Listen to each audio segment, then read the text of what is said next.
Seja muito bem-vindo a mais esta videoaula. Então, mais um pouco de prática. Então, nesta videoaula, nós vamos ver qual a relação de ponteiros e vetores.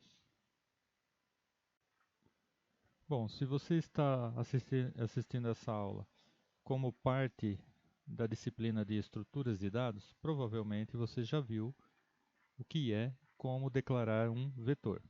Se você não viu ainda o que é um vetor, simplesmente entenda que vetor é um conjunto de dados, também conhecido como um arranjo.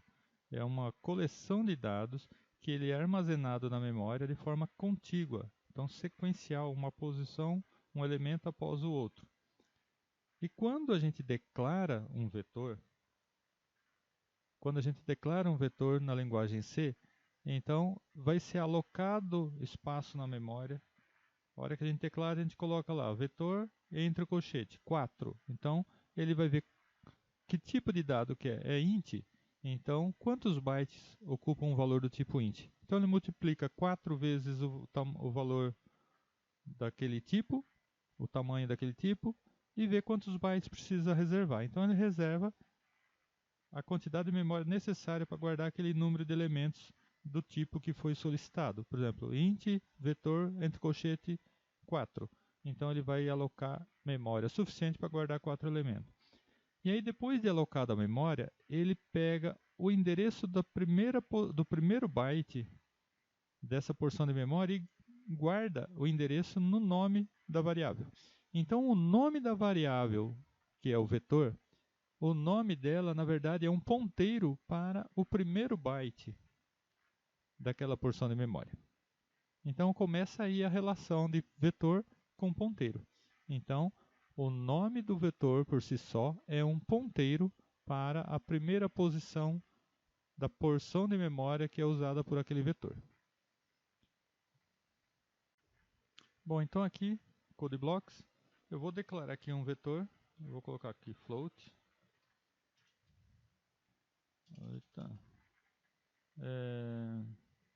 Médias, e vou colocar aqui 4 elementos.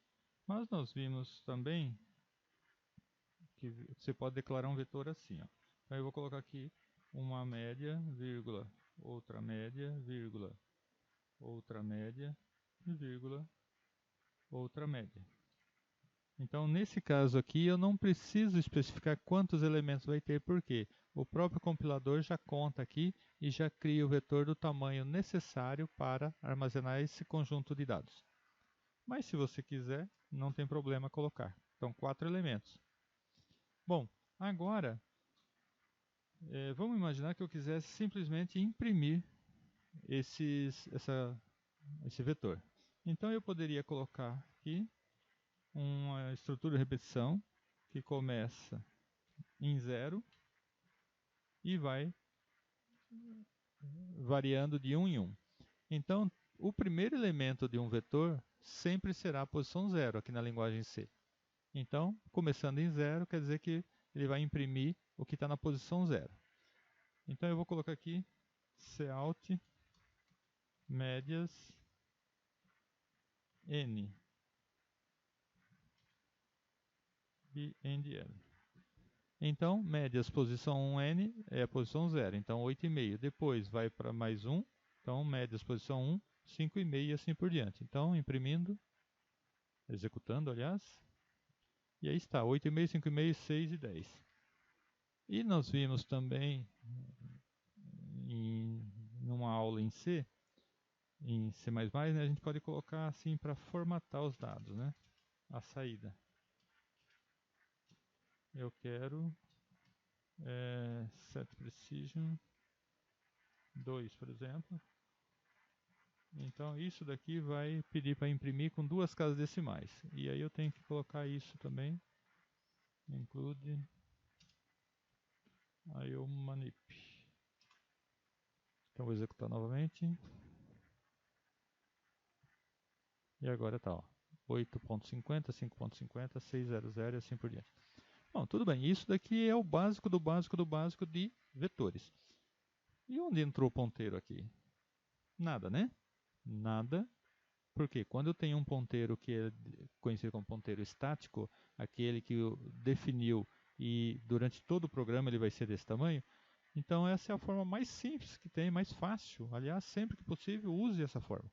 Mas vamos imaginar que por algum motivo eu precisasse acessar esse vetor usando o conceito de ponteiros. Então, para começar, eu vou colocar aqui, ó. Se é um ponteiro, quer dizer que eu posso fazer isso então? Que eu vi na aula, mostrei para vocês nas duas aulas anteriores, que quando você declara um ponteiro, para você acessar o elemento que tem na posição para onde ele aponta, você usa isso daqui, que é o operador de referenciação ou indireção, ou simplesmente vá lá na posição para onde você aponta, pega o valor que está lá e imprima aqui. Então vamos ver. Vou executar novamente. Ô louco, repetiu o mesmo? Sim, repetiu o mesmo e era isso que era esperado. Por que ele repetiu o mesmo? Porque, como eu disse na introdução dessa aula, o nome do vetor por si só é o endereço do primeiro elemento, de onde começa o vetor. E se eu ficar imprimindo aqui sempre o mesmo, a mesma posição, vai imprimir isso daqui. Então, a hora que eu coloquei da forma mais tradicional, a hora que eu coloco assim, o que ele faz? Ele vai pegar, posiciona média 0. Média, posição 0. Então vai pegar esse. Mas depois o n muda. Então agora n vai valer 1. Então posição 1. Então ele está instruído que é para pegar aqui agora. Quando eu coloco aqui, ó, quando eu faço isso daqui, que mudou de 0 para 1, o que ele faz? Qual que é a conta que ele faz aqui para saber que é aqui que ele tem que pegar? Então ele faz a seguinte conta. Média sozinho não é um ponteiro? É. Então, se eu simplesmente pedir para imprimir, buscar o valor que tem no ponteiro, na posição de memória para a qual ele aponta, ele vai pegar esse. Então, quando a gente coloca aqui entre colchete 0, significa que é para ele ir lá no endereço de memória e pegar o valor que está lá.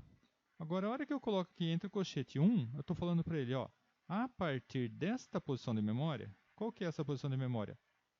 É o endereço desse elemento. Se eu coloco aqui colchete 1, eu estou dizendo, a partir desta posição de memória, que é esse elemento aqui, pule um elemento. Então, ó, eu vou colocar assim, ó, isso. Vou colocar isso, mais n. Então, a partir do endereço inicial, que é esse daqui, mais n. Se o n valer 0, significa avance 0 posições, ou seja, pega essa própria. Aí o n vai valer 1. Aí ele vai passar aqui, ó, a partir do endereço inicial, pule uma posição. Não é um byte, é uma posição. Uma posição do tipo float significa, por exemplo, 4 bytes. Então ele vai pular e vai pegar no comecinho dessa daqui. Como cada valor do tipo float, ele sabe que ele tem que pegar 4 bytes, por exemplo. Aí vem aqui, vale 2. O que ele vai fazer? Ele vem a partir do endereço inicial, ele vai somar mais 2 posições. Então está aqui, 1, 2 e pega o valor onde ele parou. Aí o n vai valer 3. Então ele vai pegar a partir da posição inicial, ele vai pular 1, 2, 3 e vai pegar o valor que está lá. Isso daqui se chama aritmética de ponteiros. E é um assunto que provavelmente a gente vai ver numa das próximas videoaulas. Bom, então eu vou imprimir agora, executar. E aí está, ó. Funcionou exatamente da forma quando eu tinha colocado entre colchete, que é a forma tradicional. Então, eu consigo acessar um vetor simplesmente usando ponteiro. Aí, para fechar essa videoaula, eu vou colocar aqui uma função que ela não vai retornar valor e ela se chama imprime média. Essa função eu quero receber um vetor, que é um conjunto de médias.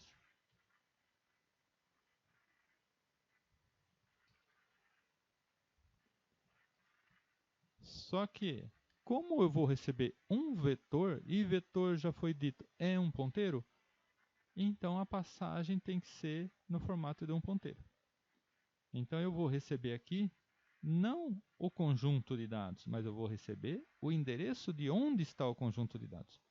Então o que eu quero é mover, eu quero colocar essa lógica aqui dentro. E aqui eu vou simplesmente chamar, ó, imprime média. E vou passar o vetor médias. Então sempre que eu passo um vetor, eu tenho que informar quantos elementos tem esse vetor. Porque o que vai ser passado aqui e vai ser recebido aqui vai ser apenas o endereço do primeiro elemento. Então como que essa função aqui vai saber até quando que ela tem que ficar avançando? Eu tenho que passar quantos elementos tem, senão vai dar caca.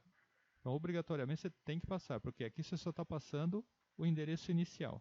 Então, você tem que passar uma outra informação aqui, que é o nome que você quiser, mas tem que ser do tipo int, que é o número de posições que esse vetor tem. Então, aqui eu vou colocar para int começando em 0, enquanto n menor que número de elementos. E aqui agora, ó, eu vou trocar aqui por pmédia. Porque aqui o nome do ponteiro era médias, porque era essa variável aqui que pertence à função main. Mas o valor que está nessa variável aqui, que é o endereço do vetor, foi passado e chegou aqui e foi guardado em pmédia. Então aqui eu vou colocar pmédia. Então vamos testar novamente. E aí está, ó, perfeito. Então, passagem de vetor para uma função é simplesmente passagem de parâmetros por referência. O único porém aqui é que você tem que informar para a função que está recebendo esse vetor quantos elementos tem naquele vetor. Mas o acesso, e aqui está sendo como ponteiro. Mas como a gente sabe que é um ponteiro, que é um vetor, então eu posso acessar desse jeito também. Então, a hora de passar obrigatoriamente tem que ser ponteiro, mas na hora de acessar os elementos pode ser da forma tradicional. Então, eu vou testar outra vez e continua funcionando. Então, era isso que eu queria mostrar nessa videoaula. Então, eu usei aqui um assunto que se chama aritmética, aquela hora que eu coloquei asterisco, média, mais n, chama aritmética de ponteiro. Mas tudo bem, isso a gente vai ver provavelmente numa outra videoaula com mais detalhes. Agora eu peço que você só preste atenção nisso daqui. O nome do vetor é um ponteiro. Se é um ponteiro eu posso passar sem colocar endereço aqui, porque ele já tem o endereço. Então se eu passar o ponteiro para uma função, eu tenho que recebê-la aqui como um ponteiro, porque o que eu estou passando é o endereço de onde começam esses dados. E aí aqui dentro, se for um vetor, eu posso usar como um vetor comum. Ok? Então aguardo vocês na próxima videoaula. Até lá!